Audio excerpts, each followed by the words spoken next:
So we're going to give a couple of the first minutes here to wait for people to come in. So if anyone has any questions, kind of while we're just hanging out here, feel free to drop them in the chat. Otherwise, yeah, just keep saying hi to each other.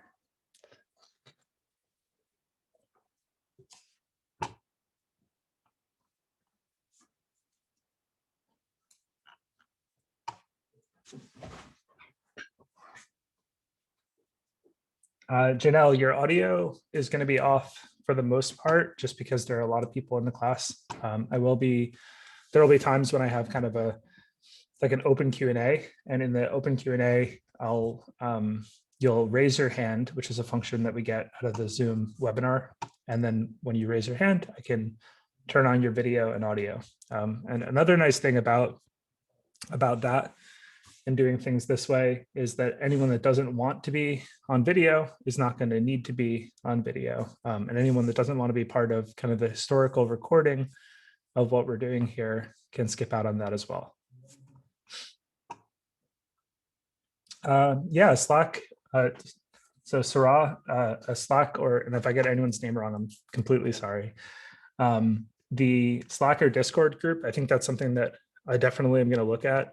A Slack group in particular seems like it would help people with like kind of synchronous questions that they might have. And I'll get into a little bit in this presentation today, the other ways that we're going to communicate with each other.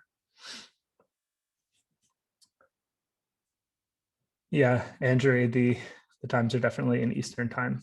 I hope that works out for you.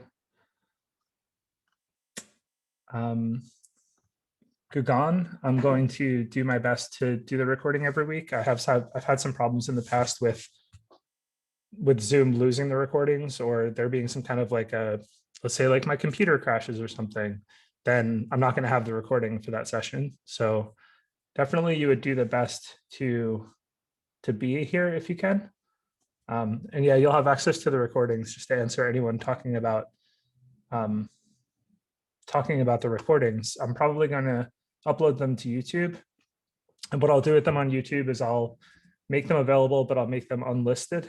And what that's going to do is going to give it so that only people that are in the course have access to the videos. And then at the end of the course, when we're finally done with everything, if like it goes well and everyone's happy with how the course went and how the syllabus went, then I'll probably take the videos and I'll list them so that other people can benefit from the class that we've put together here.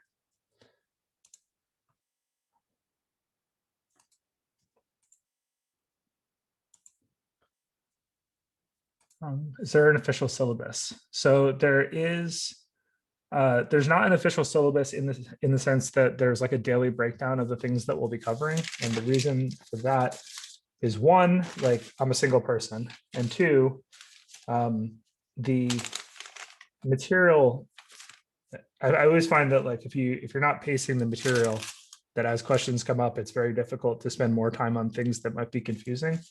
So the kind of lack of a structured syllabus helps with that.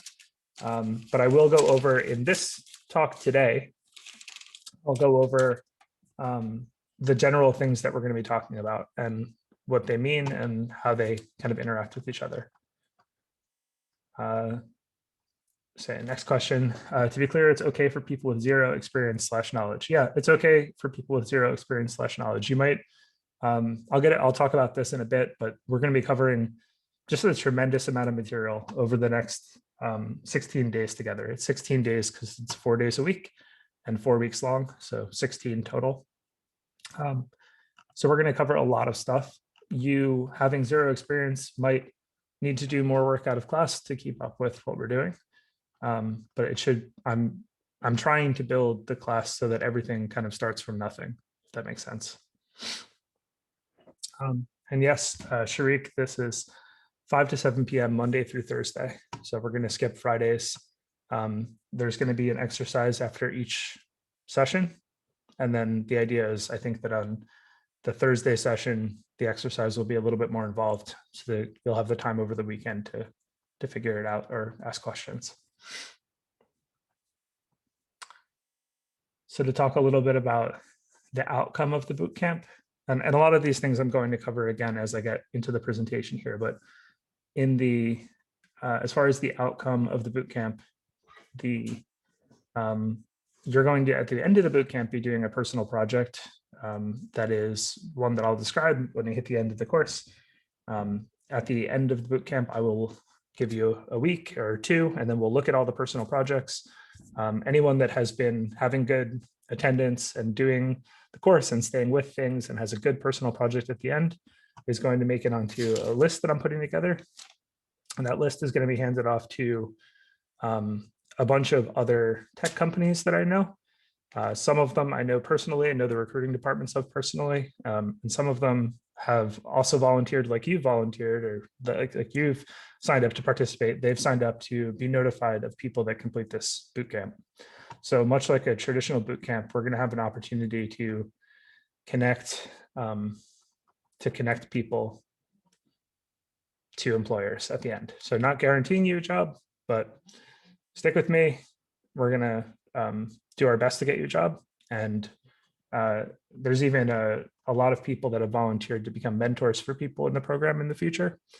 So if that sounds like something that's appealing to you, we'll also connect you with those opportunities at the end of the boot camp. To answer the next question. Okay, so it looks like someone has created a Slack. I really appreciate you doing that. If you do not mind, I don't know if you can make me an admin or something, but at least at minimum, if you can send that link to me so I can include it in the next mailer, that'd be really helpful.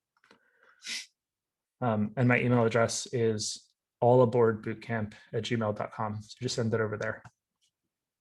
5 to 7 p.m. Eastern. The third week is 4 to 6 p.m. Eastern. No, that shouldn't be correct. The goal is that it's 5 to 7 p.m. Eastern the whole way through. So if you're seeing 4 to 6 p.m. Eastern somewhere, that is wrong. It's 5 to 7 everywhere. Am I only on Twitter or do I have an Instagram? So my Twitter is @cjohnrun. So it's at the bottom of the thing here. My Instagram is the same thing. I also have like I don't know if anyone's into woodworking, but I have a woodworking Instagram called cjohnmake. I mostly talk about code on Twitter though. So pretty much anywhere else you can find me, I'm not going to be talking about code. Excited to learn some programming? Yeah, me too. Thank you for doing this. Is it possible for you to upload the recording? Yeah, we're going to be uploading the recording to YouTube. And at first, those links for YouTube will only be available to people in this class. And then if it goes well and everyone's happy with how the material turned out, I'm going to open up all these recordings to everyone else, meaning like the world. Do you get a certificate? So Magana certificates, I mean, I'm happy to write you an endorsement or a letter of recommendation. I'm also going to connect you with these employers directly. Certificates, I mean, I can make you a certificate, but what my personal opinion is that certificates don't hold much value because they only hold as much value as the person backing them. What I will do is if you pass this course at the end, that anyone that you need a recommendation from, I'll personally give that recommendation. So I don't know if that's better than a certificate for you, but you will be able to say publicly that you completed this boot camp. We'll put together maybe a web page that kind of details what the boot camp involved so that people can know that that's a significant accomplishment. And like I said, I'll vouch for you anywhere you need. Yeah, if the ICS file imported 4 to 6, that is not good. The ICS file is built by Zoom. I'll try to fix that. If someone can send me an email, actually, I only want one email. So if Olaweson, I hope I said your name correctly, if you can send me an email, I'll take a look into it and see if I can get it fixed. The boot camp takes 4 weeks, Ramsey. It's 4 days for 4 weeks, so 16 total days. Each day is 2 hours long. You need a laptop during the 5 to 7 Zoom session. You do not need a laptop during the 5 to 7 Zoom session. For the most part, the course is going to be lecture-based, which I'll talk about in a second. And most of the individual exercises are going to happen outside the course. And there's a reason for that. The reason is that a lot of boot camps promise you a certain number of hours that you are involved in the boot camp, but actually they're taking those hours and they're filling them with essentially like time for you to do exercises. So it's like, we're going to provide value here, not in number of hours, but in kind of class and then separate examples. Yeah, ideas on the companies involved, or what type of companies. These are tech companies. I will say that some of them are very well-known tech companies. So some ones that I've put together personally, but then I also got some in the feedback list that I've asked for publicly, where companies could ask to be notified about people that have completed this course. And I was really pretty amazed at how high quality some of those companies are as well, how big those companies are. Okay, we're 11 minutes in. There are 172 participants, which I'm definitely very nervous about. And if you just give me one, yeah, I'm going to answer only a couple more questions, and then I'm going to stop questions for a bit. The companies in the US, also Europe, a lot of the companies that I received hire globally, and some of them have offices around the world. Approximately how much time is needed to complete the day-to-day exercise? That's going to really depend on you. So like I think the exercises are reasonable to complete in an hour or so. But if you have no experience, you're going to take longer. Okay. Just give me 1 second, and then we're going to get started.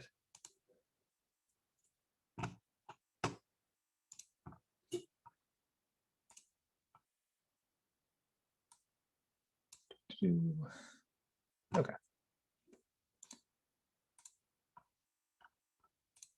Okay, is everyone ready to get started? I hope so, because we're going to start, and I'm going to talk for a very long time right now.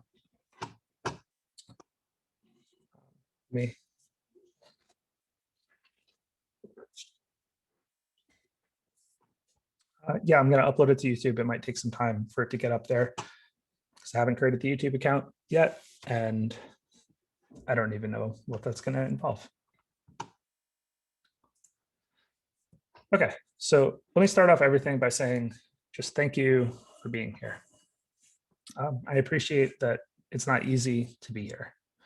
It's not easy for some practical reasons, like your time zone might not work well with this course.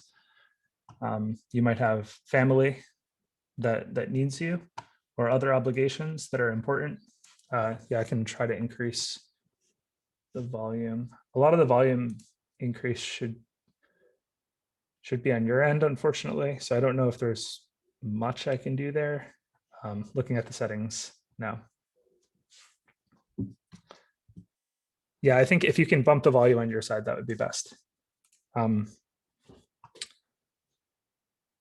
So family obligations, you might have a second career that you're working from.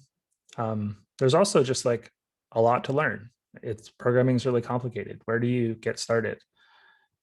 Also, new careers are scary. Like you're going to leave something that you're comfortable with and potentially head into something that maybe you don't know anything about.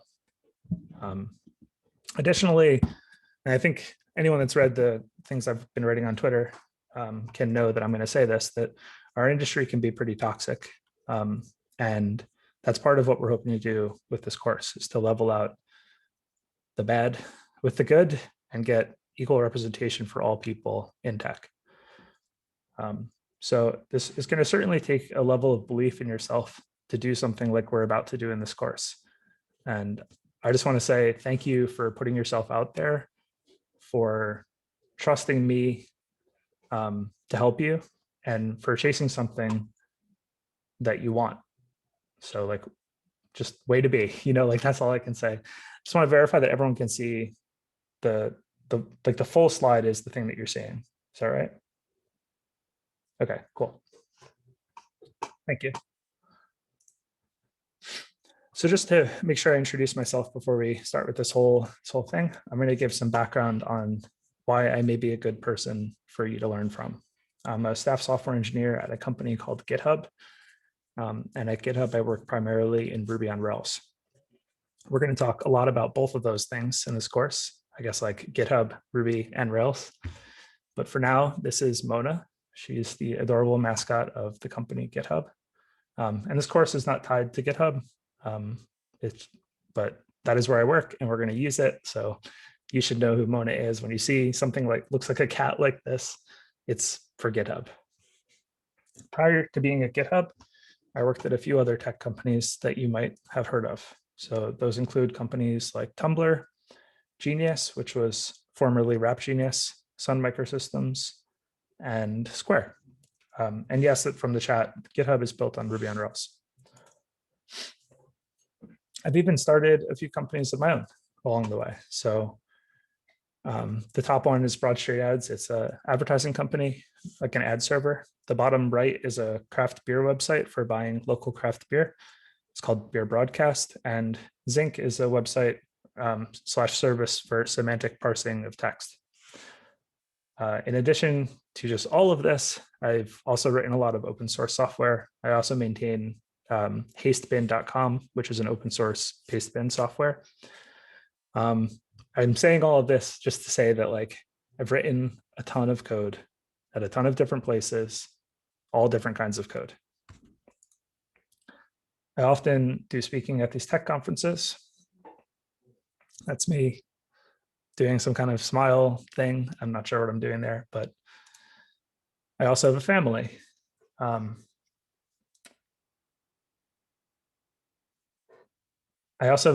have a wife, I have 5 children. We like to travel. We live in New Jersey in the United States, but we're also dual Italian-American citizens. So we spend basically like a month of the year, every year in Italy. So some of these photos are from Italy. We have 2 really annoying cats in our house too. And I like beer and I like climbing. I spend a lot of time making things. I particularly like cars, working on cars, and I like woodworking. I'm probably going to make some woodworking analogies throughout the course, so sorry in advance for that. I recently built a treehouse. I've always wanted to build one growing up, and I have a pretty large shop now with a bunch of machines that can chop my hands off pretty easily. So this is definitely a hobby that's gotten way out of control, but something I really enjoy doing. So that's me. But why are we here today? Well, throughout years of reviewing job applications, it's hard not to notice that a lot of the applications that I've seen look the same. At least in America, our industry is full of white males who practically dominate high-paying tech / programmer salaries. I mean, these are high-paying jobs, and there's a lot of the same in them. It makes sense how that's been able to happen because the deck is pretty stacked against underrepresented groups from the start. So in college, diversity numbers in tech are low. In high school, diversity numbers in tech and in STEM backgrounds are low. And when you think about it for a while, you'll see that the actual staggering thing here is that the numbers are as high as they are. Underrepresented people who are actively working in tech have overcome massive obstacles to get where they are. So if you're someone that's doing that, see it, it's amazing. I recognize that like I've worked hard to get where I am, but also that I've started with an advantage that is an unfair advantage. And that's why it's even more upsetting to see that the most modern and affordable, if that's even an appropriate term to use, affordable, paths into tech, which is the tech bootcamp, operates on these same biases. And these biases are self-fulfilling. The boot camps want to advertise high career acceptance rates, so they're fairly incentivized to screen for candidates that are only the candidates that are likely to be hired. So I started thinking, how do we fix this? There needs to be a tech boot camp that doesn't have an acceptance screen, where the drive and the motivation comes from the people in the class doing their best to make well for themselves. You think if everyone is accepted, then there is no bias. The fact that you have an acceptance screen in itself is a chance to introduce bias. And it does seem that if I were to charge for a tech boot camp like that, that also introduces a bias. Some of the tech boot camps that you'll hear about or maybe have applied for yourself cost like $20,000. You can buy a car with $20,000, and not like a crappy car. You can buy like a pretty good car, $20,000. And that's why charging for boot camps also introduces a bias. So we're part of an ongoing experiment here to challenge industry norms and prove that if you share knowledge and time with the right people, that we can even things out more and make the tech industry a place where ideas come from all places and cultures, locations, not just white males in America. I realize I'm a white male. Sorry. So if you're up for it, I'm ready to get started. And I'm going to talk a lot about a lot of stuff. I'm going to talk about how the course is structured. I'm going to talk about how you can reach out with questions. I'm going to talk about what we're going to do here. So we're going to do just a really lot of stuff over the next 16 days. You can do this, and I don't care who says you can't do it, because you can. I'm going to start with an introduction to programming and just why programming is so complicated, because it wasn't always as complicated as it is now. So if you imagine back in the day, I'm sure some people remember when computers looked like this. Computers used to be more simple. You had to write code in a single programming language, and then you would run that program. And that was kind of all you needed to know in order to accomplish a task. So you could think of something and you could make it. You can't do a lot, because all you have is a screen with a bunch of text on it. But the path to doing the thing that you want to do doesn't involve the level of knowledge that it's going to involve today. Just like most things in the world, programming has not stayed simple.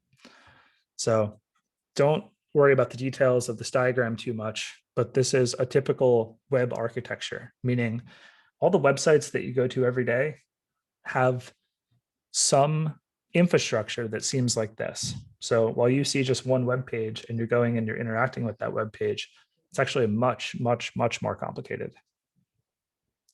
There are a lot of different systems, and we're going to talk about some of these systems over the next 16 days.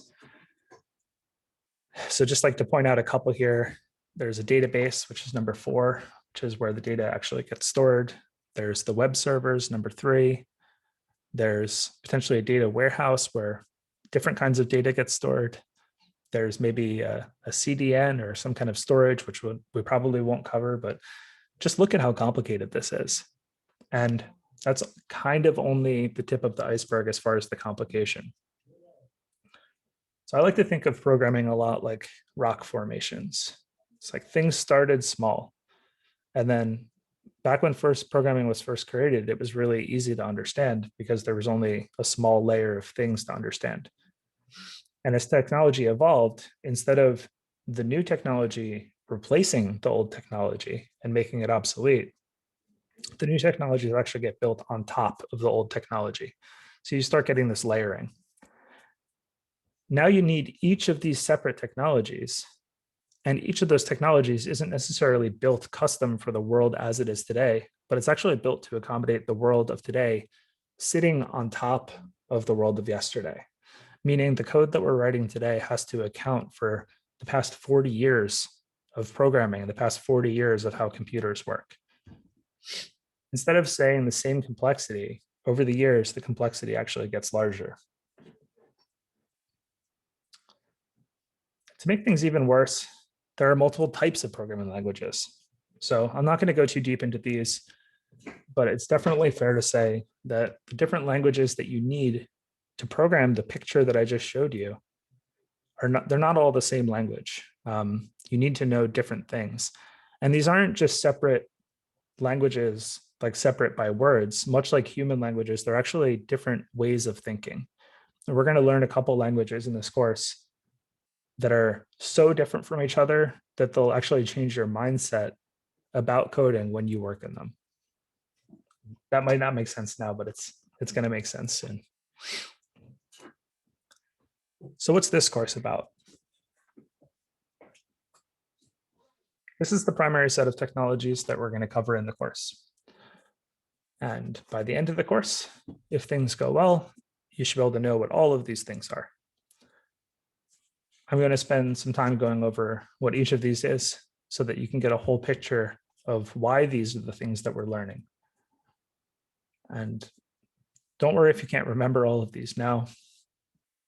It's like a lot of people that are getting started with programming think that they have to just remember everything, or that they see someone code kind of off the top of their head and they think that that person has all of the information in their head, when actually the way that you code a lot of times involves a lot of looking things up, involves a lot of research. Not to mention that it's really hard to get familiar. Like, you ever try to remember someone's name the first time you meet them?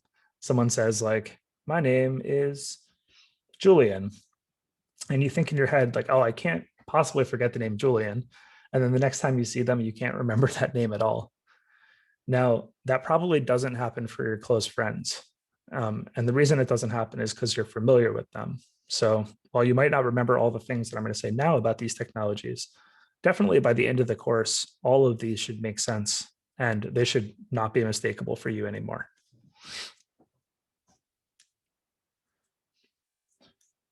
So let's start by talking about Git. You probably recognize Git as the first part of the company named GitHub. And the reason for that is that Git is actually the technology that GitHub is built for people to use. You don't have to know much about Git. We're not going to talk a lot about Git in this course, but what you do have to know is what it is and how we're going to use it. So what it is when there are multiple developers working on a single project, they need a way to put that code somewhere that they can all see. That's what Git does. That's what GitHub does. It's a place to send code to. Even more than that, Git is a thing called version control. What that means is that as you're making changes to a piece of software, and which we'll do a lot in this course, you can actually go back to any point along the creation of that software. So you can create essentially tags for yourself as you're developing. So if you maybe try something and it's not working, you can quickly revert to what you had previously. And we'll talk a little bit about that, but not too much. But definitely once you're in industry, you're going to be using something like Git a lot. A version control software is necessary as a developer. The next thing that we're going to be covering in the course is HTML. Now this is probably the one that's most familiar to the most people in the class. So HTML stands for Hypertext Markup Language. You don't need to know that acronym. I will never say it again, but it's important to say it now because it describes what HTML is. It's a markup language. And if you look at the top here, it's basically just a way to describe the structure of a document. And then that paired with the bottom thing, which is a web browser. The web browser reads the code on the top and turns it into something like the code on the bottom. Now, if anyone's looking really closely, you're going to notice that these are not actually for the same thing, but the top essentially is what HTML looks like. That's how code actually gets written that turns into the bottom thing. Now you're probably looking at the bottom thing and you're wondering, well, that's like the ugliest website I've ever seen. It doesn't have any kind of detail or anything on it. And you're right, because HTML by itself, that's how it looks. It's very plain. There's nothing to it. There's actually another technology called CSS that we're also going to learn. So CSS pairs with HTML, and it's the thing that turns the image on the right here into the image on the left. So CSS stands for Cascading Style Sheets. It's another language that's also a declarative language like HTML that can take something and add style to it. So these two actually are equivalent. The one on the right is plain HTML. The one on the left is that HTML with style added on top of it.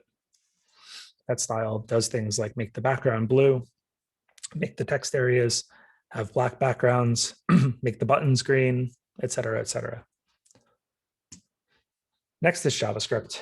we're going to spend some time learning JavaScript. So if you've ever seen anything that is, I think the easiest way to describe what JavaScript is if you've ever seen anything move in a web browser, or you've ever clicked on something and had it change the website without the whole page reloading, that's what JavaScript is. So JavaScript is another language that can control things on a web page. And there's something really special about JavaScript in that JavaScript is the only language that can run inside the web browser. There are like some kind of fringe exceptions to that, but for the most part, that's true. The only interactive language that runs inside of a web browser is JavaScript. So you're going to hear me talk a lot in this course about how JavaScript is not great. It's not a great language to learn on. It is very confusing, and it's very unlike every other language you'll ever work with. The reason we have to teach it is because it is absolutely necessary. Because there is no other language that can run in the browser, JavaScript is needed in order to write modern web applications. Next, we're going to talk about Ruby. So when you're using a website, the thing that runs on the server, so there's, in this picture, you have the user and they're using their browser. So the front end box there is the browser of the user. The browser is making web requests over to some server. So if you think like when you're using Google, the server is the thing that your computer is actually reaching out to get something back. And Ruby is a language that can run on the server. So we'll be using Ruby to power the actual server component of the websites and web applications that we're going to build throughout the course.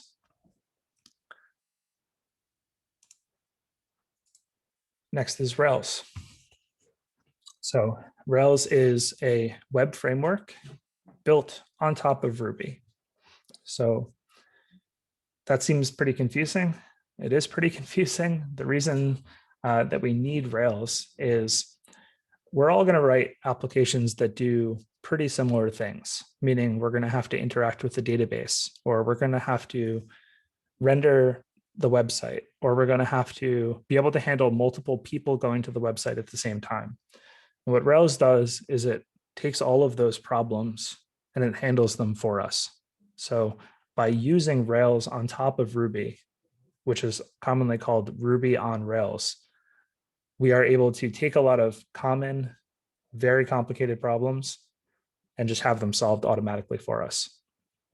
I'm going to talk a lot about how Rails is a very opinionated framework. So the people that make Rails, which are amazing people, have decided that Rails should be opinionated, meaning that a lot of the configuration that most apps will need is pre-configured for everyone. So we're going to learn Rails, and it's going to make it really easy to make a website.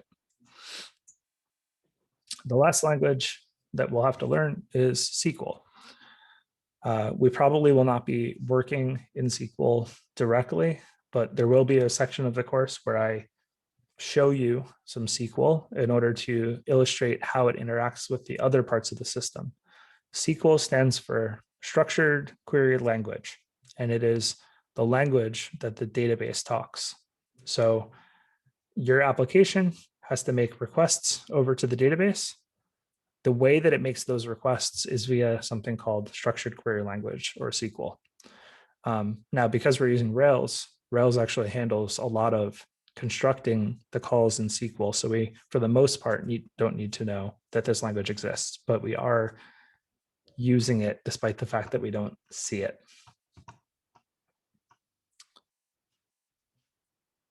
Is everyone still with me? Y'all still out there? Yeah. Hopefully you're getting the idea here that there's a lot of content, and that's right. There is a lot of content. We're going to be talking about SQL, Ruby, Rails, HTML, CSS, JavaScript. There's probably some people in the course here on the call that have never heard of any of those, and hopefully we're going to make that okay. So to talk a little bit about how the course is going to be split. This is roughly how much time we're going to be spending. Yeah, I wonder if we can cover all this in 16 days too. If you have questions about things like the advantages of Ruby Rails over Python JavaScript, please drop it in the Q&A area, and I'll make sure to go through that at the end when we have more time. So the course split is roughly going to be 1 day of introduction. That's right now, obviously. We're going to spend 5 days roughly talking about Ruby. We're going to spend 4 days talking about Rails. We're going to spend 2 days talking about CSS and HTML. And then we're going to spend 3 days essentially running through like a crash course on how JavaScript works. And then 1 day to talk about kind of a wrap on everything, to talk about things, to talk about next steps, which will include the details of the final project. Just to give you an idea of what the typical day that we're going to spend together is going to look like. This is what we're headed toward. So there's going to be a 5 to 5:10. There's going to be some discussion of the previous day and discussion of the previous exercise. I maybe made, someone says 6:45. I'll figure that out in a second. So from 5:10 to 5:55. Wait, do I see it? Yes, I do see it. Okay, there's some, these times are wrong. I'm going to correct it as I say it. From 5:10 to 5:55, we're going to do the lecture. From 5:55 to 6:05, that's a 10-minute break, which we'll take in the middle of the course. And then from 6:05 to 6:45, so it says 7:45, that's incorrect. From 6:05 to 6:45, we'll have more lecture. And then for the last 15 minutes, that's from 6:45 to 7 p.m., we'll have an open Q&A. I'm also going to be having special guests throughout the course. So the special guests, I'm planning to have them talk for about 20 minutes at a time. That probably will be something like a mix between 10 minutes of talk and 10 minutes of Q&A. These special guests are all people in various stages of their tech career. I'm going to try to have those people come on Tuesday and Thursday, all the days that start with T, which are now to be known as Talkie Days. So I want to spend some time talking about the types of questions that you might have and how I want to handle them in the course, because this is, I just want to set expectations and kind of make sure that everyone knows how to reach out if they have questions. So the first one is if you have questions about the active topic, there's a Q&A feature enabled here in Zoom. We are going to use that for questions about the active topic. So we will be talking, about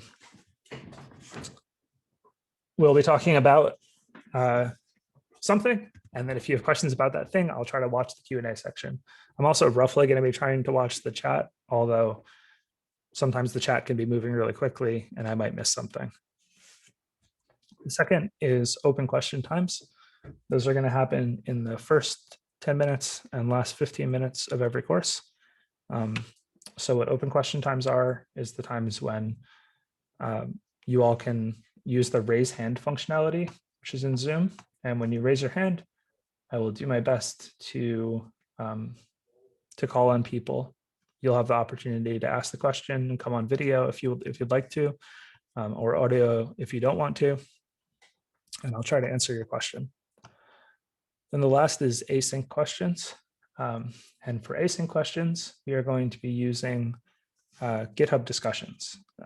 For those that haven't heard about GitHub discussions, it is a feature built into GitHub very similar to GitHub Issues, where you can ask Q&A style questions.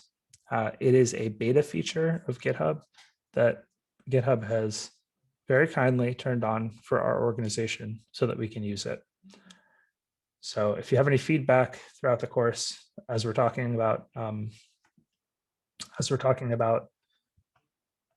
GitHub discussions, you can send it to me and I'll try to forward it on to the team as well. Okay, I'm going to go through some of the questions here in the chat before I keep going. So I have a question here from Felipe. It says, if you want, you can use my Los del Pueblo project as an example for the bootcamp. I will consider it, Felipe. So Felipe developed an app called Los del Pueblo. I believe he is in Madrid, and it is an app for essentially working with the relationships between people in a small town of under 100,000 people. He built the app from nothing. He's here in the course to expand his knowledge, but also could be a good resource for other people looking to do something similar. Can I increase my volume? I think it's in a good state. I will work on a better setup for next time to try to make it better, but hopefully it's okay for everyone. I'm going to talk a little bit about the advantages of Ruby on Rails over Python or Java.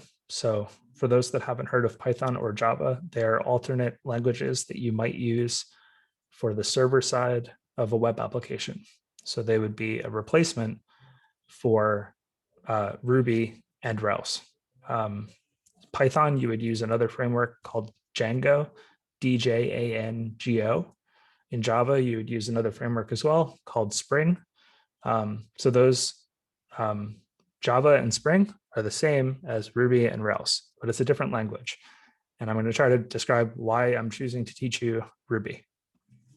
First is that I've worked in Ruby for a very long time.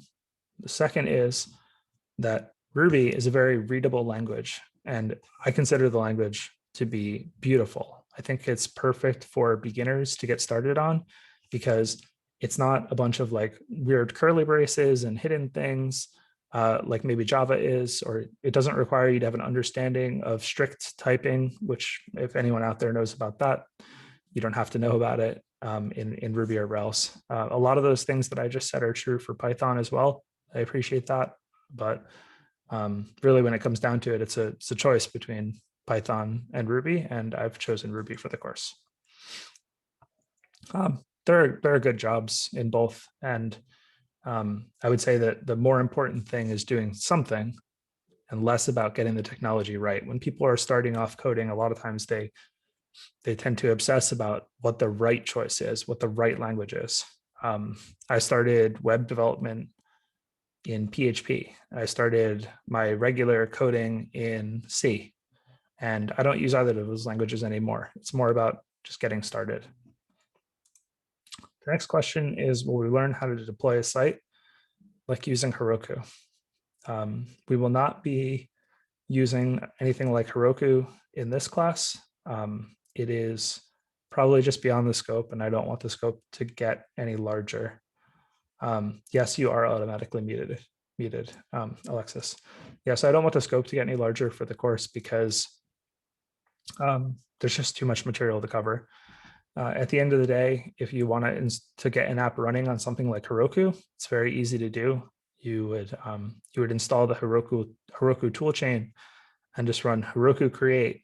And then what happens is it actually takes your Ruby on Rails app and sends it up to Heroku and makes it available. So anyone that's looking to do that, I can send you help articles that can let you do that process. It's very simple. Anonymous attendee has asked why JavaScript is the only language that can be run in a web browser. So that is a good question. For a long time, there were, let me first describe that there are a couple other languages that can run in a web browser, but they are different. And the reason they are different, take for example, if you all remember Flash, Flash ran on a language called ActionScript.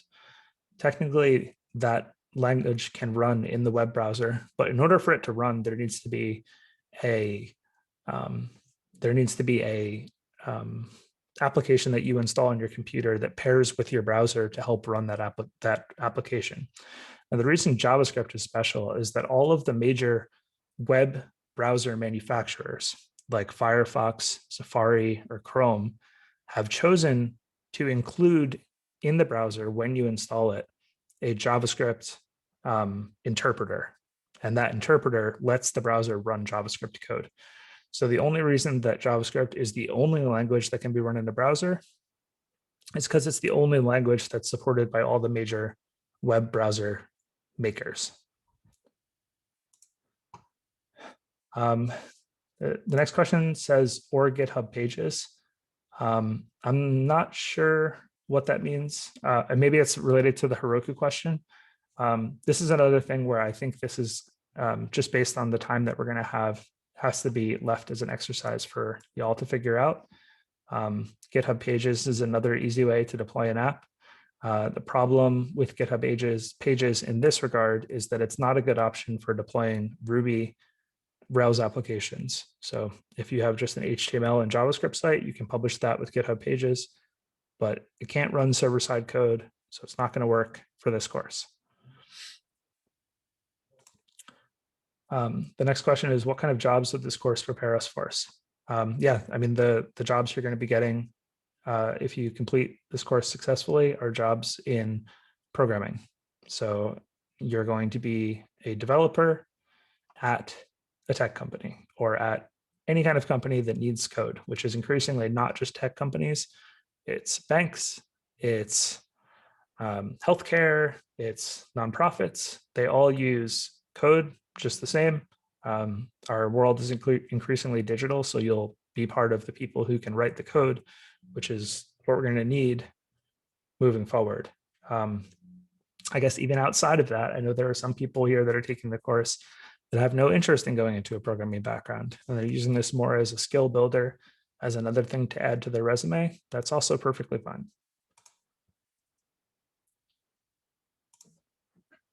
So as the next question, nice, Alexis. Yeah, I think a lot of people feel that way. You can leave a boot camp often feeling like you have a piece of incomplete knowledge. Hopefully we'll get you to a point where you can, I don't have to teach you everything. I have to teach you enough to get started, enough to feel confident, and then enough to be able to find the other things that you need. The next question is, have I sent out the GitHub invites? I wanted to be sure I didn't miss it. I did send out the GitHub invites, although it's kind of a rolling process because people continue to fill out the registration form. If you have not filled out the registration form in the email that I've sent you, there's a form linked at the bottom. You're going to want to click into that and fill out the form. And I will continue throughout the night and tomorrow to let people into the GitHub organization that we've created. The next question is, what kind of jobs can we apply for after the bootcamp? I think I answered that previously, but if I didn't, then please put the question in again. Will you talk about Hotwire or Turbo at all? I will not be talking about either of those things. Will you need to download any programs to write code? So I think in general, the answer to this question is yes, but in the course, the answer is going to be no. And I will explain after the break today why that's the case. You're okay. Someone asked if, are they okay with any operating system to do the course? Yes, you are. I'm gonna go through a couple of these. We're almost out of questions, which is great. And then we're gonna take a break. Will we need to do anything today, or will it only be an introduction? There will be a small exercise that you'll have to do after the course. It's very easy to do. And especially if you have this recording and you can play it back, it's gonna be no problem. Okay. How long are we supposed to use to complete the final project? I haven't fully decided the answer to that, but I'm thinking 2 weeks just seems right. At least when I do things, I tend to have a bunch of time and then wait until the end to do it. I think a lot of people work like that, so I don't see a lot of value in giving a tremendous amount of time to complete the project. But obviously this is also going to depend on how far we get and how big the project can be as a result of that. Next question, is it realistic to say someone taking this course starting from zero experience like myself can potentially land a job after the course? Yeah, I would say that I think it's realistic. I think it's realistic to do it, but it's only going to happen if you put in the effort involved in doing the course. And I'm going to talk about that for quite a bit after the break is over. Can I contribute to Rails after the boot camp? Hey, I love the motivation here. I think it's definitely possible. I contribute to Rails. You just need to know Ruby to do it.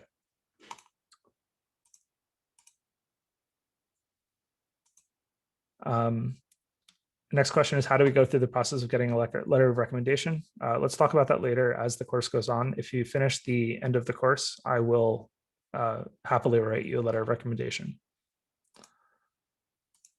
Where's the GitHub link? Find the form. Can we use Atom? You can, but you're not going to need a text editor in the course. Do you recommend OS or Mac OS or Windows for coding and programming? It doesn't matter. It's fine either way. Do you have a team or is it just you? I'll talk about that in a minute, but the short answer is that it is just me, which is absolutely insane because there are 180 people in here. So some very nice people have reached out to me and offered to help. I am taking their help. So there's going to be a set of TAs that are available to answer questions in the feedback forums and in this course. I'm sure, actually, I've already seen people in the chat here helping out. If you are a member of, if you're a participant in the course and you know something, feel free to help other people. I really like seeing the Slack group, for example, come up. Will we be able to see this recording again?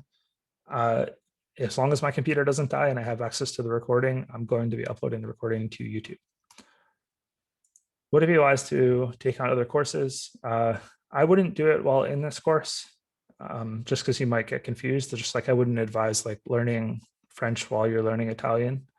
But you know, what you do with your time is up to you. Is it safe to assume that we won't touch math or algorithms here? That is absolutely safe to assume. I think that a lot of people getting into tech are thrown off by math and algorithms. We won't be talking about it here.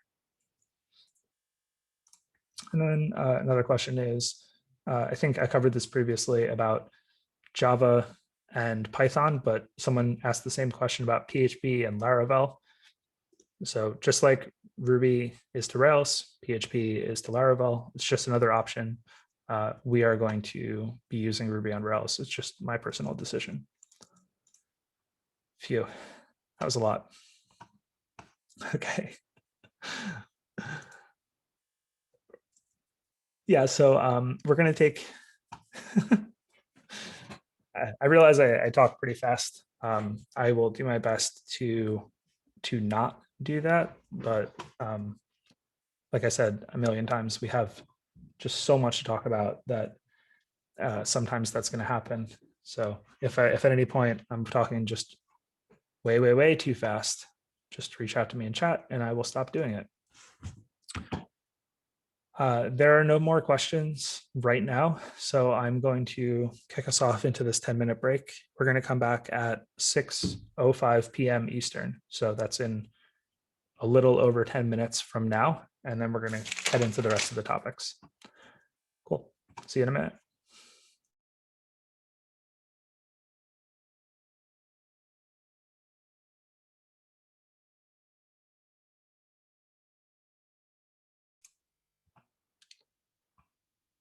Okay, welcome back. Yes, we were on break. The break is going to happen every day for this 10 minutes from 5 before 6 to 5 after 6.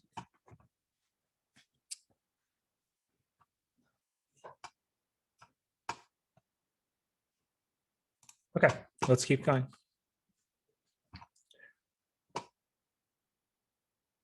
I'm going to ask, okay, so Felipe just dropped a note in here that we might want to create quizzes. I think it's a nice idea. If someone is okay to organize that, I probably won't have time to set anything like that up, but it does sound like a nice idea.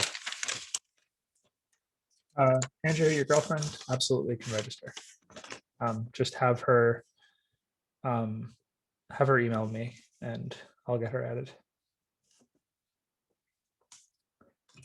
Okay,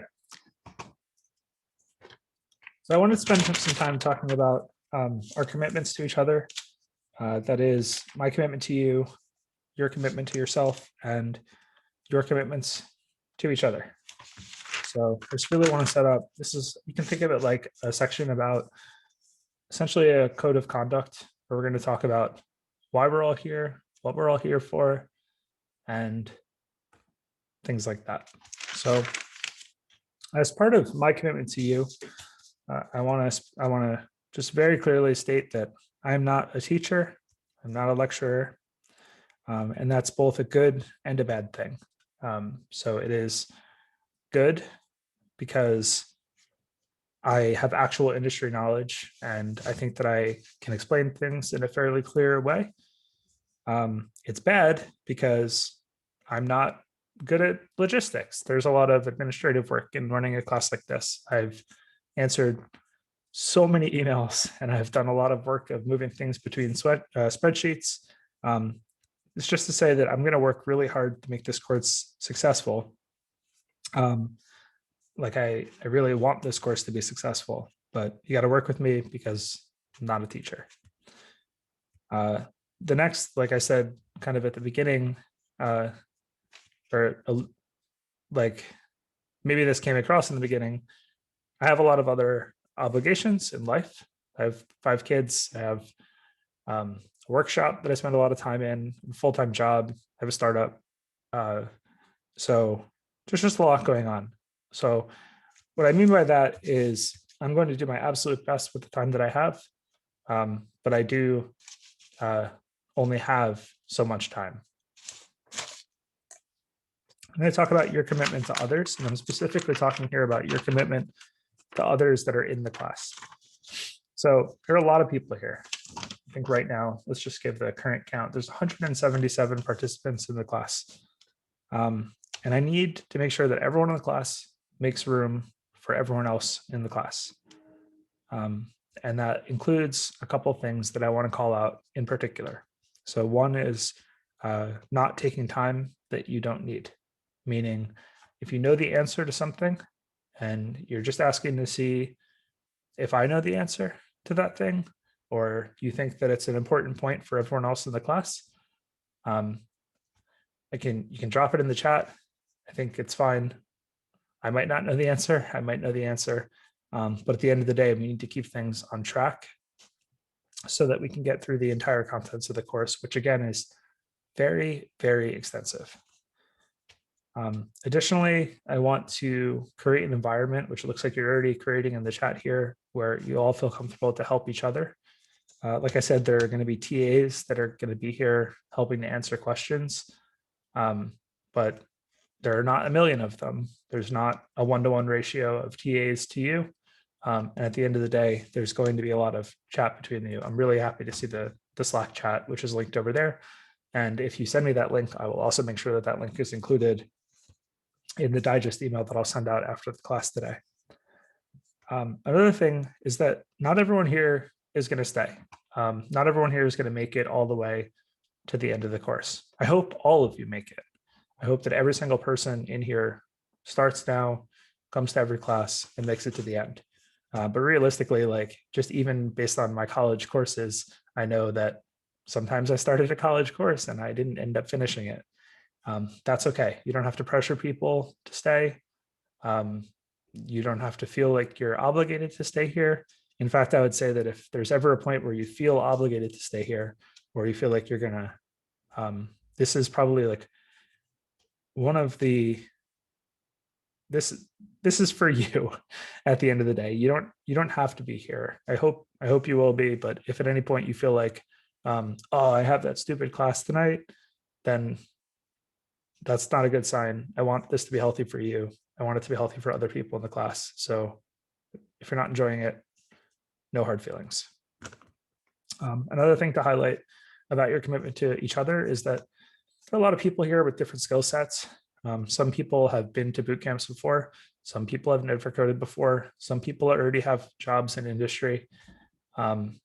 Be mindful of the fact that other people might not be where you're at, and try to help where you can. And if you don't want to help, that's okay. Just don't be a detriment to the learning of others. And I want to also talk about your commitment to yourself.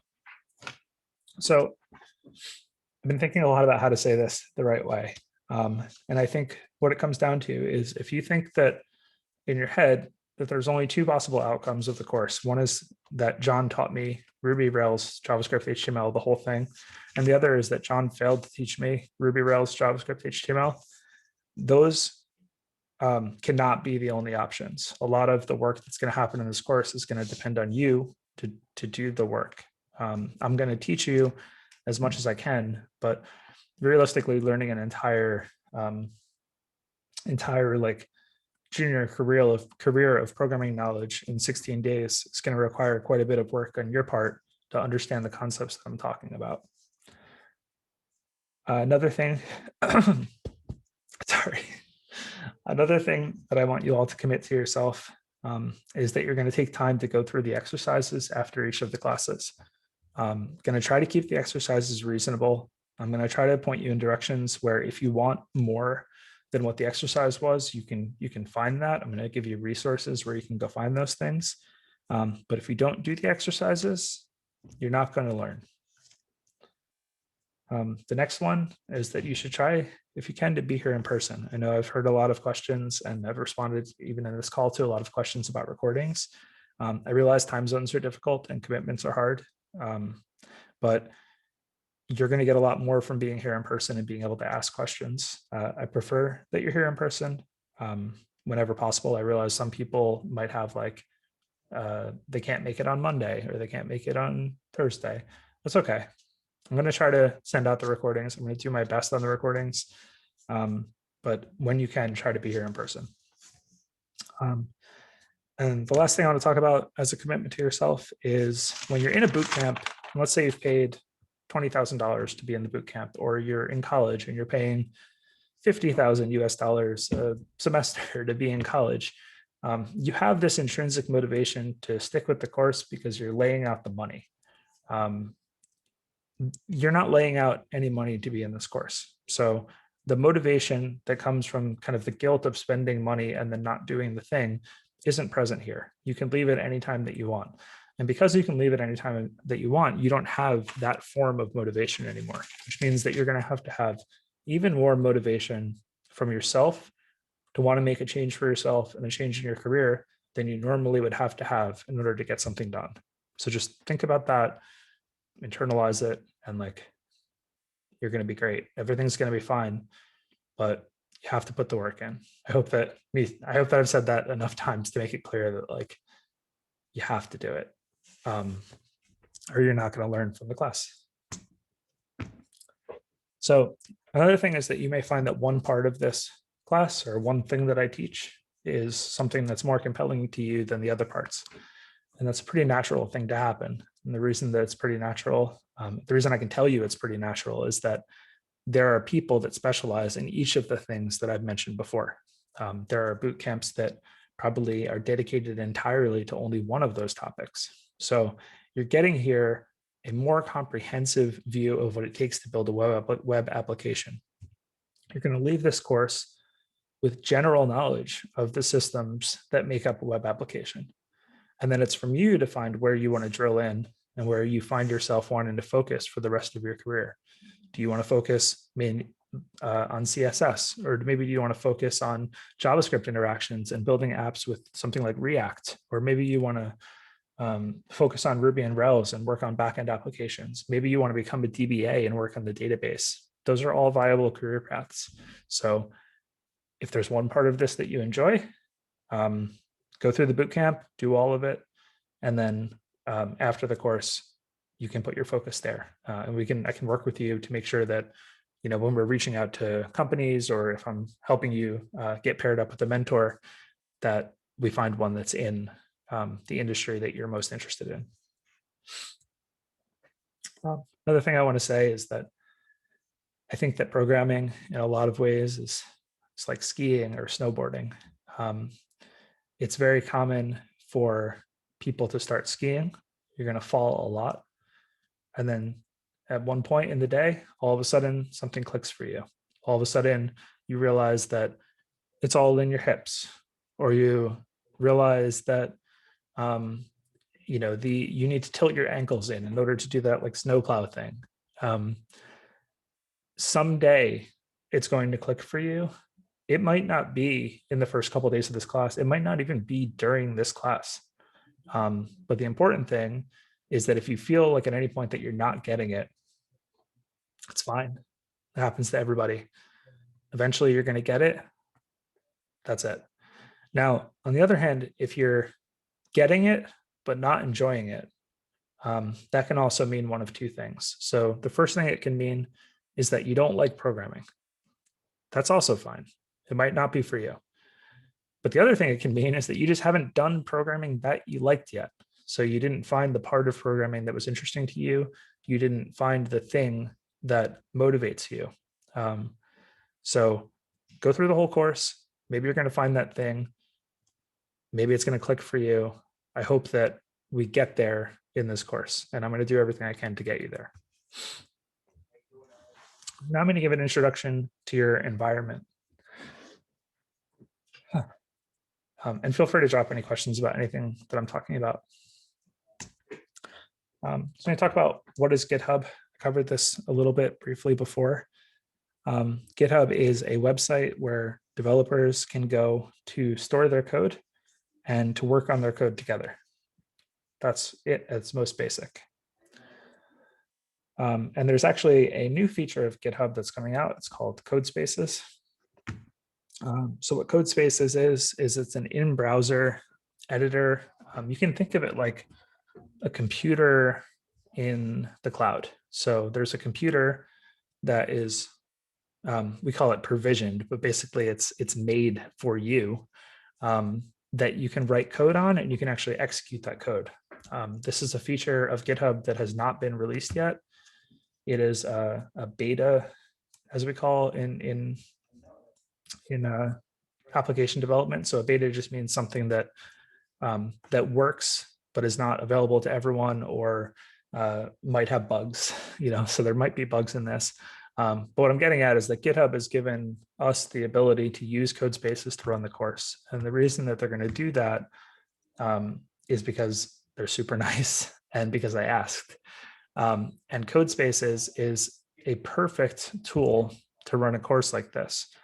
The reason it's perfect is because if right now I told you all to install Ruby on your computer and I told you to install Rails on your computer, we're going to run into all kinds of problems. There's going to be all these people that are saying like, oh, I'm having trouble with Bundler on macOS, or like I'm trying to install it on a version of Windows that was like 10 years ago and I don't have your computer, so I can't do the work to help all of those environments. So what Codespaces is going to do for us is it's going to make sure from day one that we're all looking at the exact same thing. So yes, to answer the questions in the chat, you are all getting access to Codespaces. It's enabled for the organization that we're working in. So you should, we'll get into the details of how to use it in a second. I'm gonna show you it. But just know that you don't need an editor. You don't need to install Ruby. You don't need Rails. You don't need to install a database. You don't need like blah, blah, blah, blah, blah, blah, blah. You are going to be using this website called GitHub to write the code. And know that it's also because GitHub, I told them about what we're doing. They were excited about it. And I pitched that Codespaces would be a good fit. And they said, yes. So thank you, GitHub.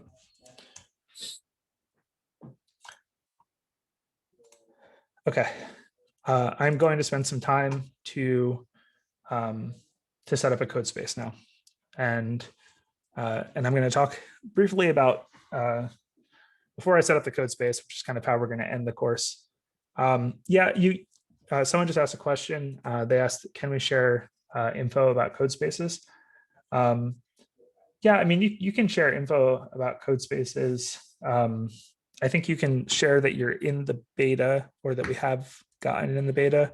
I wouldn't say like go on Twitter and brag about it or whatever, but I would say it's not a secret It doesn't need to be secret that we have access. There are other people that have access. It is not just this group, but it does mean that like there's this beta line for access to code spaces that essentially we've been able to skip as part of this process. So your exercise between today and tomorrow, and what we're going to need to get set up so that we can actually do work, is first, if you haven't already, I need you to get into the GitHub organization. Now, what does it take to get into the GitHub organization? There's a registration link. I got sent to you. It is not the original form that you sent out. It is a different form. That form is going to ask you for your GitHub handle. Got to fill out that form. When you fill out the form, I'm going to, so someone just mentioned they checked the form on Twitter, but it's closed, can't find the GitHub registration link. If you haven't received it, email me and I'll send it back to you, but really just check your email, please, before you email me, so I don't have to email the same thing 1,000 times. There's a registration link that you should have gotten in the welcome letter that I sent out. The email is allaboardbootcamp@gmail.com. If someone else has access to the email, maybe you can even just drop it in the chat here, the registration link. It's a separate form where you're going to want to put, it might have fallen into your promotions folder. They determined, I'm using Constant Contact to send the email, so they determined that we're coming from there. So some people have put it in there. Do not share that link outside of this group, please. The reason is because this group is specifically for people from underrepresented backgrounds. If you share that link, a bunch of people are going to show up in here. They're going to be in the GitHub organization. They want to keep this class like reasonably sized. And arguably at 178 people, we're already past what you could call reasonably sized. So just do me a favor and please do not share that link. So when you fill out that form, it'll take a bit, but I will be constantly going through that form and adding people to our GitHub organization. As part of being added to the GitHub organization, you are going to get also added to a team on GitHub. The team is called All Participants. And you'll be able to see a repository called Questions. So that Questions repository has GitHub discussions enabled on it. And GitHub Discussions is the tool that I was talking about where you can leave questions. I'll watch it, the TAs will watch it, and we'll be answering questions. So if you have questions, they are specifically in the All Aboard Bootcamp /questions repository.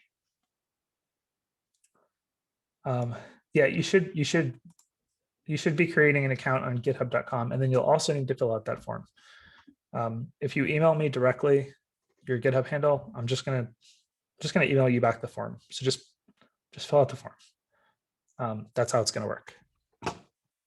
So your homework for today is gonna be first to get in that GitHub organization. And then second, you're going to create a private repository, which will contain a code space that can run Ruby code. I'm gonna do that for you now. If you create a repository, please make sure it's a private repository. Otherwise, the entire world is going to see your work. They're going to see it on our public page. If you want to create a question, I'll get to that. I'll go to the questions in a second. So I'm going to go through how to do this. I'm sure you're going to have questions, and we can talk through the questions after I do it. What is one other thing I wanted to say? Oh, one like final note. If anyone abuses the Codespaces environment or runs something in there that should not be run, you're going to get our access turned off. So please don't tweet about it a bunch. Don't run Bitcoin miners in there. Don't do anything bad with it. Please just be nice to the environment that the company has given us to work in. Because Codespaces eventually will be a paid product. If you use too much resources, they're going to flag our account, and then we will not have the account anymore, and then the course is going to be in jeopardy. So don't do that, please. Okay. I'm going to exit the presentation. Oh, also, I'm not going to go back to the presentation. So if you talk about anything on Twitter related to the bootcamp, not related to code spaces, just tag it with this hashtag. You can mention me if you want to, but you don't have to. I just want to be able to like know what's going on. So no big deal, but if you remember, just include that hashtag. Okay, phew. You can still see, I wish I could see what you see, but you see my screen. I'm going to switch over in 1 second to sharing a browser, and we're going to go through the example. Feel free to continue to drop questions. I will do my best to answer them. On future classes, we'll have, I think, probably less time to answer questions, but this is the first class, so.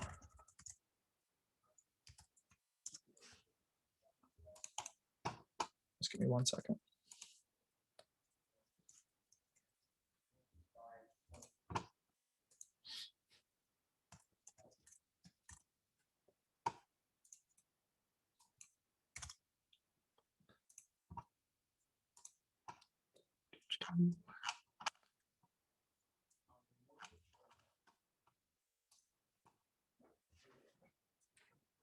Okay, I'm going to share a browser where we're going to go through the exercise.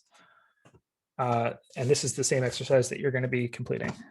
So also note that this is probably obvious, but you all can't see each other's repository. At least you shouldn't be able to. But I can see all of your repositories. So if you have a question, I'll be able to help you out by looking in there. And eventually we'll give that same access to the TAs for the course.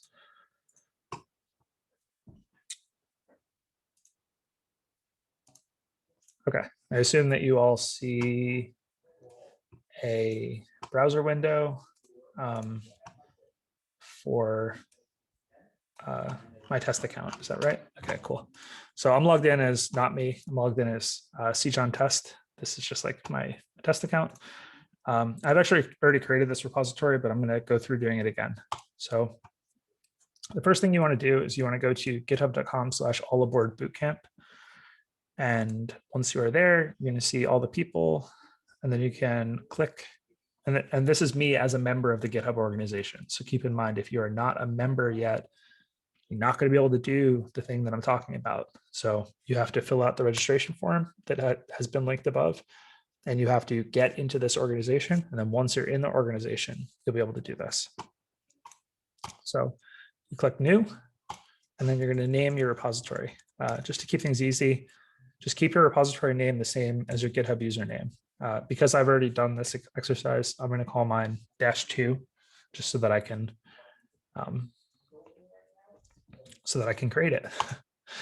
You don't have to give it a description if you don't want to, but it is very important that you make it private, or else anyone that goes to our public page is going to see your repository, which is not what we want.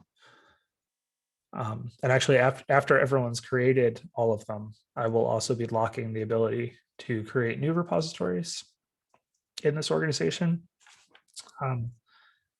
And the goal there is so that nothing mistakenly becomes public later. So next you'll want to click create a repository. It might be helpful. Actually, I'll do it without the README just so you can see how it works. So you can include a README if you'd like, and then you'll be able to skip a step, but click create repository. Rosa, hopefully there will be, I'll be able to send up the recording so you can watch the part that you missed. So now we're in here, we have an empty repository. It's got nothing inside of it. So we need to put something in here because you can't run a code space on top of a nothing. So what we're going to do is we're going to create a new file. In this case, I'm just going to create a README. A README is kind of like the first file that often gets created inside of a repository that gives details about what the repository is for. So I'll write something in here, just my test repository. And then I'm going to commit the file. So you can see when I committed it, now it is in the repository. So you can think of this repository as basically just a folder. And now there's a folder here that has a README file inside of it. And we've actually displayed the README. The README is like a special file that exists inside a repository that will put the information here in this box on GitHub. And now we're actually ready to launch a code space. So let's go click code here. And if we click open with code spaces, so it's going to say no active code spaces, and I'm going to click new code space. So this is going to take a second to get started. It's going to take a second to get started. And then once it gets started, we can keep going. If you're interested, you can also use Visual Studio Code and you can link it to this, but I find it's easier just to use the editor in the browser, which by the way, is Visual Studio Code. So it's a special, Visual Studio Code is actually implemented in JavaScript. So it's literally just Visual Studio Code sitting inside of a web browser. Okay, so now we're in here. There's a ton going on here. I'm hopefully going to be able to point you to the parts that are most important so that we can get started. So up here, it's kind of small, but there's a button to create a new file. So if you click new file, we're going to create a file, and let's just call it main.rb. Just to talk about briefly why it's called main.rb. It's because it's a Ruby file, and the Ruby extension is RB. So main is the name of the file.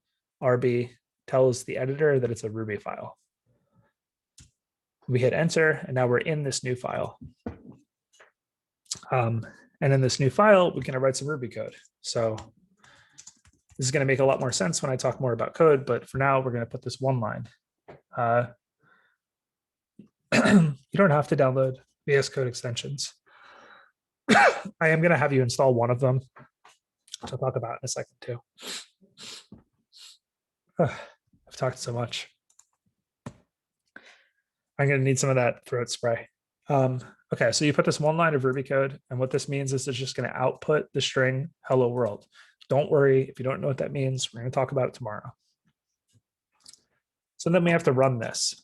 And the way that we could run it is we could go down here into this thing down here, and we could type Ruby space main.rb. And if we do that, and we hit enter, you're going to see it output hello world. So this is what I want you to do between now and tomorrow. This is very simple. The exercises are going to get harder, but this is very important. We're going to ensure that you're able to set up code space and run some code inside of it. Now, it would be really annoying to have to write Ruby main.rb over and over and over again. So there's actually an easier way to do that. I'm going to need you to set that up if you want it. And I really think that it would be a lot easier for you to have it. So there's a way to install extensions. If I can just remember how to do that, I'm going to click extensions down there. And I'm going to click, I think this is the right one. I'm going to install this Ruby extension. There are many extensions that are going to do the thing that I'm going to do, but what it's going to get you is the ability to run a single Ruby file. So let me make sure that that's actually going to work. Where is it?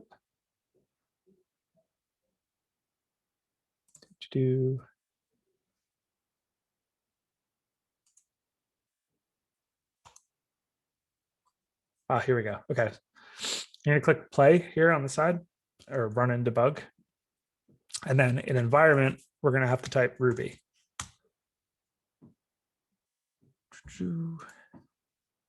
Ruby.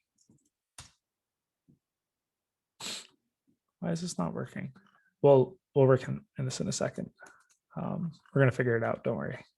I see. This is not the right extension. I'm sorry. I'm sorry. Okay. I'm going to try again. Extension. This is the one I was using the other day. So if you go to Code Runner, this is an extension made by Jun Han. And if you install this and you go back to the file view, when you right click, you're going to have this new option here, and it says run code. So if you click run code, you look down here, see what it's done is it's run the actual file and it's outputted. So now instead of having to type Ruby space main.rb every time down here, you can now just right click and click run code, or use Control Option N, which is the shortcut that's written over here to the right side. So just to show that again, click run code, you can see the output down here. That's what you're going to need to get this set up. I'm going to try to upload this recording that hopefully should get you all set. There's also, so I will talk about that in a second. Do you actually, Akil, do you mind dropping that question in the chat so I can talk about it? Okay, I am going to stop screen sharing. And I'm going to go through the questions because I'm sure there are a lot of them. Okay. I assume you all see me now. Okay. So first question. I checked the Google form on your Twitter, but it's still closed. Can't find the GitHub registration link. So the GitHub registration link was different than the link that you're talking about. The form that is closed is the participants link. The registration link, if someone doesn't mind posting it again in the chat, is like here somewhere. I'll also send it in the post. I'll send an email after this where I include that link as well, but it's in here. You have to fill that out. That's the way to get added to the GitHub organization. Fill that out, and then I have to go add you to the organization, which I will do throughout the night and day tomorrow. I'll just keep doing it over and over again until they're all gone. Next question, what's my email? My email is allaboardbootcamp@gmail.com. I will try to answer your emails, but a lot of times it's better, instead of emailing me directly, to ask a question on the GitHub repository. And actually I can show you what that looks like just while we're in here. So if you go over here to All Aboard Bootcamp, and you go in there, you're going to see this repository called questions. So click into questions, and there's a link here, discussions, or you can click up here. And when you do that, you're going to get into this discussions interface, which is another beta feature on GitHub, and you can create a new discussion. You'll have to select a category, a title, and text. And the benefit of using that instead of emailing me directly is then other people can help answer your question.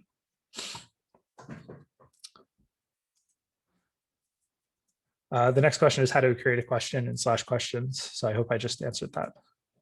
The next one is not course related, so feel free to skip. What's my favorite beer or style of beer? So my favorite style of beer is an IPA. That's like such a broad answer though. I typically like West Coast IPAs. I drink a lot of beer though. So IPAs, I like sours, I like stouts. I think the only beer I don't like is like a Scotch ale or something. I don't like sweet things too much. The next question is, what's the due date to sign up for the bootcamp? One of my friends is interested.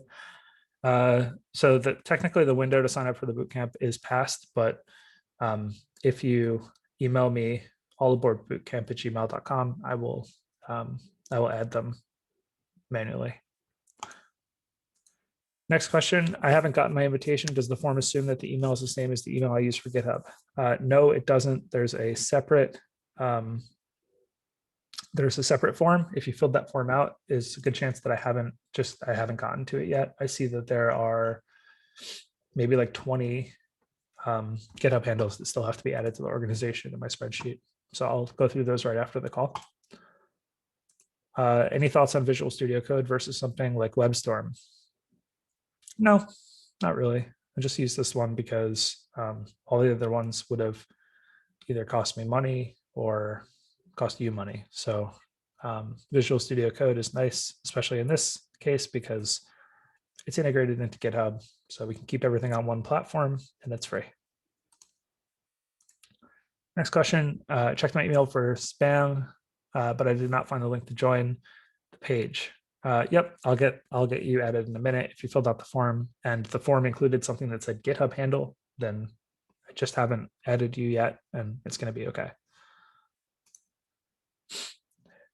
The next question is, can't find the extension you found, any help? The extension is called, give me 1 second. The extension that I am in particular using is called Code Runner by Jun Hen. The logo says .run in it. This is a super simple extension because all it does is it takes the extension of the file, which in this case is RB. It puts Ruby and then the name of the file down into the output box and it runs it. So it's just giving you a nice way to not have to type the same thing over and over and over. The next question, how long have you had this idea of running a boot camp? How long did it take to make this, to take this into fruition? So the answer is going to be pretty surprising here, but I have a couple friends that have tried to apply for boot camps in basically the past week. I have talked to them about it and then started the course. So when you got the initial notification that we were doing the course, which I think was about 3 days ago, that is when I had the idea to do it. I'm a very idea and do type person. Now that being said, I've spent a lot of time teaching people and mentoring people, so I think I have a pretty good sense of what it's going to take to run the course. I have a good outline that I've built on how to build the course, and we're going to do it. Next question.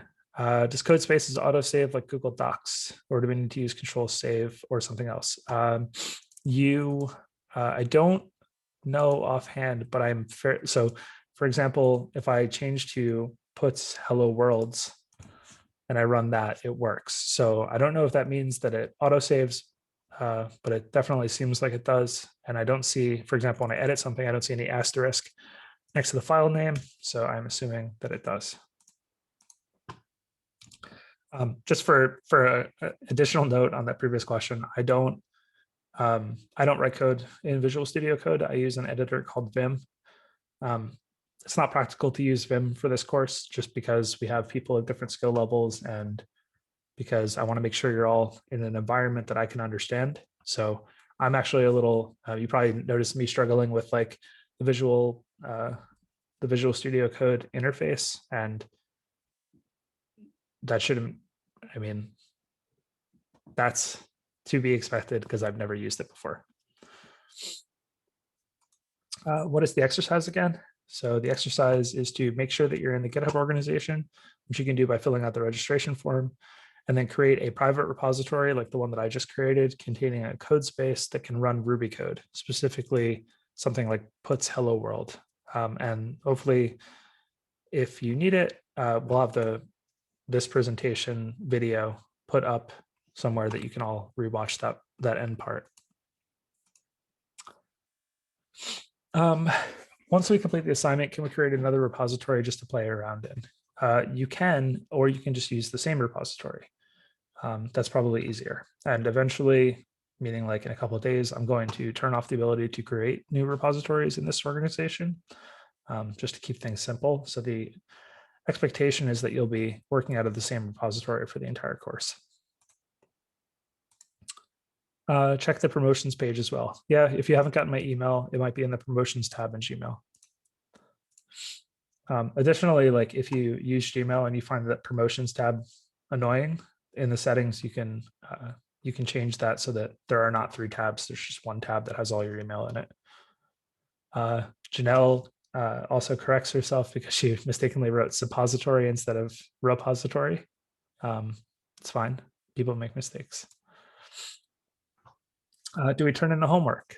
What if we're stuck at a code while working on it? How do we get help? So I outlined a few ways that you can get help before, but the answer generally is that you're going to either talk on the Slack that's been created here, or you're going to ask questions over in the questions repository on the All Aboard Bootcamp GitHub organization. So that's how you'll get help. Johnny, if you want to run Ruby code, it's Ruby space and the name of the file, or you can use the extension like I did, which will make your life just a ton easier over the next couple weeks. You did not, Nadia, for the most part, you're not going to turn in homework. Although that might be different for the Thursday homeworks. I still have to think about that.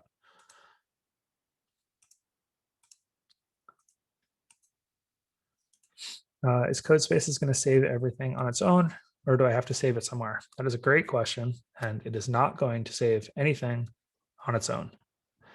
That's something we're going to talk about later. As we start to actually write code, things are going to get a little bit more complicated because GitHub CodeSpaces does not automatically commit your code to any repository. So I will show you how to do that so that you can save your work between sessions. Carmen asked, what languages can we run in CodeSpaces? The answer is any language. It's a container. You can run anything you want inside of it. You can install things inside of it. It's very flexible. Unrelated to the bootcamp, tell us about your education and the journey to becoming a software engineer. Yeah, so I've known that I want to be a software engineer my entire life. Like ever since I saw my first computer, I remember my dad, he sat me down, he had a computer, the first computer I'd ever seen. And he wrote like basically echo John or like puts John, the same thing that we just wrote instead of puts hello world, it was puts John. And then he wrote a go-to line that would essentially make it just print my name over and over again. And he didn't know how to stop it. So we had to turn the computer off by hand. And this was like a DOS computer. So we had to turn the computer off by hand. But I remember in that moment just being like amazed at the fact that this machine would just like we gave it some instructions with no way out. And it was just going to do that thing forever. You know, like it was just going to keep doing it over and over again. I remember like thinking that that's just such an amazing thing that this computer is going to listen to us, even if it means making itself essentially useless. So that's part of the power of computing. It hooked me. I went to study at the New Jersey Institute of Technology. New Jersey is where I live. It was easy. It's a good school. I don't think that like all developers need to go to great schools. I don't think all developers need to go to school at all. So I think what you need is passion, and that's what I had, and I still have it. It still excites me every time I get to work on code. Okay, next question. Is there a website where we can see an overview regarding the course? There's not, but if you watch the recording of this, I've talked about everything that we're going to talk about in the course. Not related, free skip. Thank you so much for your time and sharing your knowledge. Please drink some water. Yeah. I used to be in a band and they had this spray because it is I'll make sure I have water in the future so that we can keep the voice working. I appreciate your concern. No, your homework exercises will not be checked, but I feel like whenever I read a question like that, something in my head says something like the person asking it might be asking for, and I'm not calling you out, I don't mean to call you out at least, that they might be asking for permission to not do the homework. I really think the homework is probably one of the most important parts of the class. If you don't do it, you're bound to fall behind. So please just do the homework, even if you think it's easy. Can we expect more boot camps in the future? Yeah, I hope so. I hope to create more boot camps in the future myself, but I also hope to, more importantly, create a reusable framework that other people around the world can host this boot camp, the one that we're doing here, in other time zones. Bit of a scenario specific question, but you mentioned there could be other languages that we might find more suited than others. Python's a language used for doing different things in data, which could help with my career right now. Is there a path here learning the languages you'll be teaching that could lead to other languages? Yeah, I think Python and Ruby are both, they're both basically interpretive languages that are easy to read. They also both have objects and classes. They both are used to make similar types of applications. If you learn one, the other is going to be an easy transition for you. I've just chosen to teach Ruby in the class.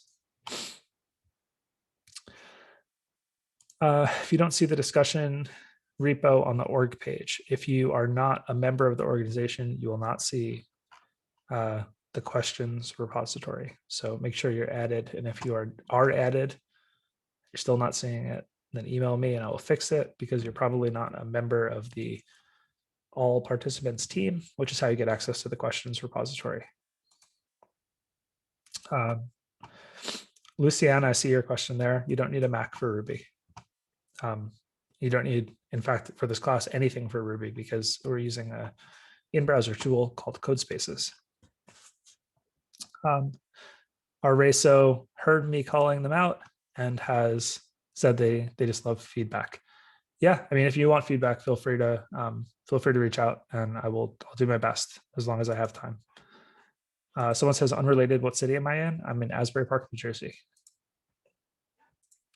Today's homework has been outlined prior in the presentation.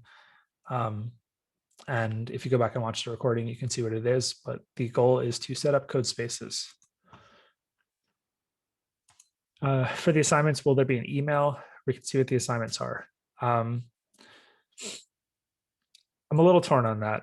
I think it's a good idea, but I also don't want to encourage people to not watch the lectures, because I think that the lectures are where you're going to get value coupled with the assignments.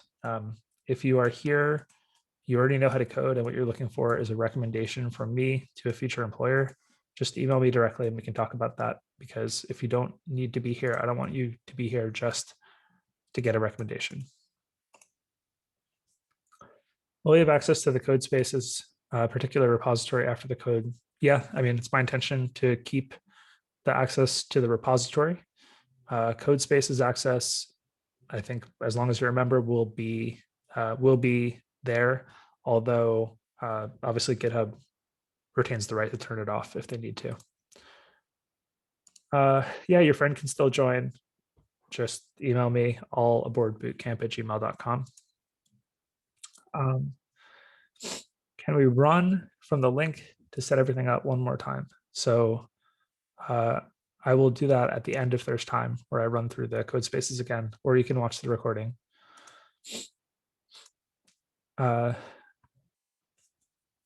Next person asks, how often do you use data structures and algorithms in your day-to-day life at GitHub? This is a tricky question. So what they're asking is, how often are you using like complex math or code that involves tree structures or things like that in my day-to-day life at GitHub? I think probably my answer is more often than most people, and that's just because I'm a staff engineer, and the type of work that I do often involves work like this. That being said, it's not like when you think about an algorithm, I'm not implementing merge sort or something. No one's doing that. But having a knowledge of how algorithms like that work can help you progress. And it doesn't mean that every high-level engineer needs to do that. It just means that I do. What's the difference between coding and artificial intelligence? To implement artificial intelligence, there's coding involved, and then there's a neural network that takes over from there. I think it's a little bit outside of the scope of the course, though. Will the recording be emailed out? Yes, I'm going to try to email it out. When you're demonstrating on screen to share, people's commentary pops up, which makes it difficult to see what you're doing. Can you control the comments from popping up? That's interesting. I don't think that should be happening. Meaning, I think that's on your end, is I guess what I'm saying. If you want, you can hide the chat in your Zoom client. And if I'm wrong about that, someone just please write it in the comments. Where am I going to post a recording? I'll send it out by email. It's going to be on YouTube.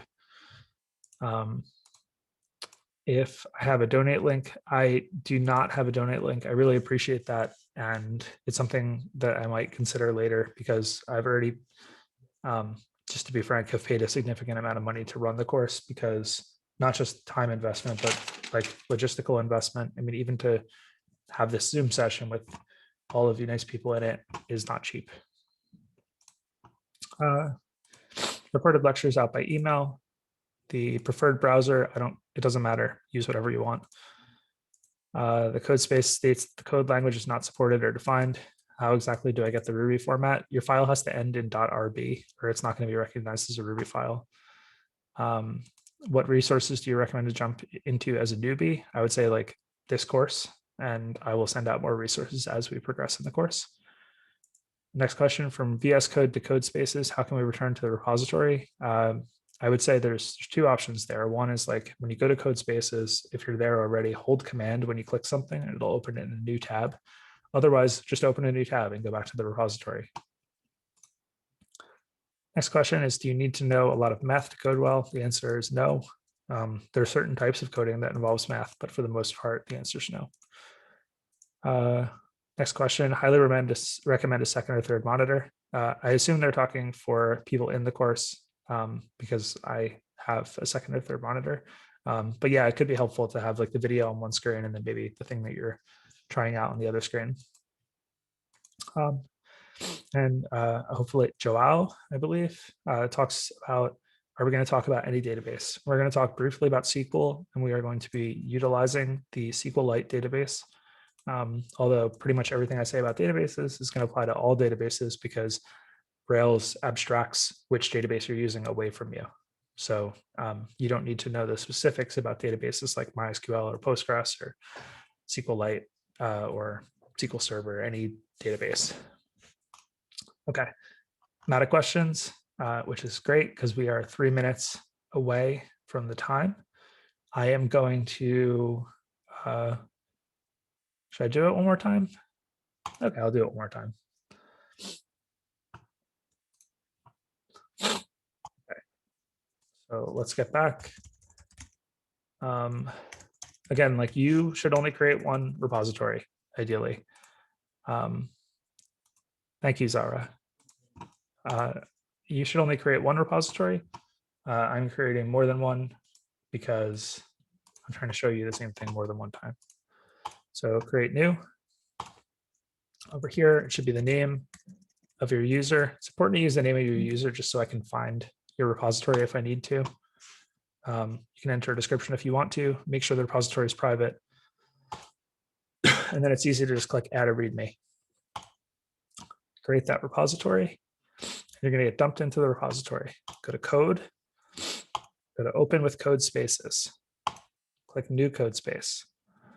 So I have a beta limit of 2 Codespaces closed at the same time. So I'm going to choose to close one of them.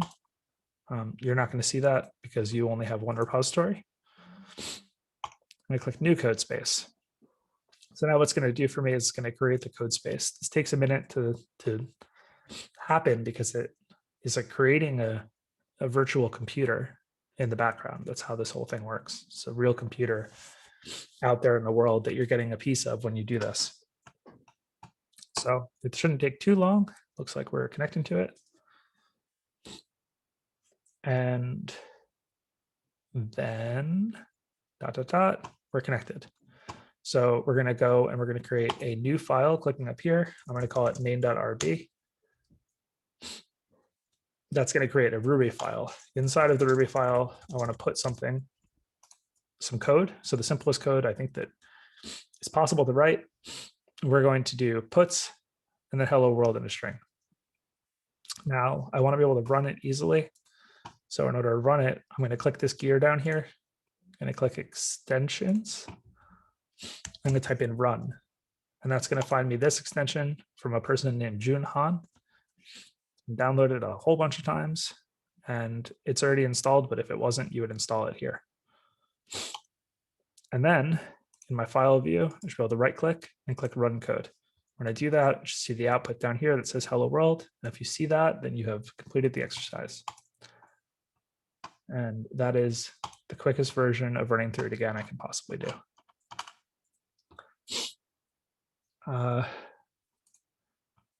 Selena asks, can you add a README after creating the repository? Yes, you can. You can create anything after the repository, after creating the repository. The README just has to have the name README. So if it says README in all caps or readme.md, then you have created a README. We are out of time. We're out of questions. I appreciate all of your time. Feel free to reach out. Although if you have questions specifically about the things we've talked about, please ask them on a repository instead of emailing me so that other people can benefit from the answers. And I'll see you all tomorrow at 5 p.m. Have a good night or day or wherever you are. Bye.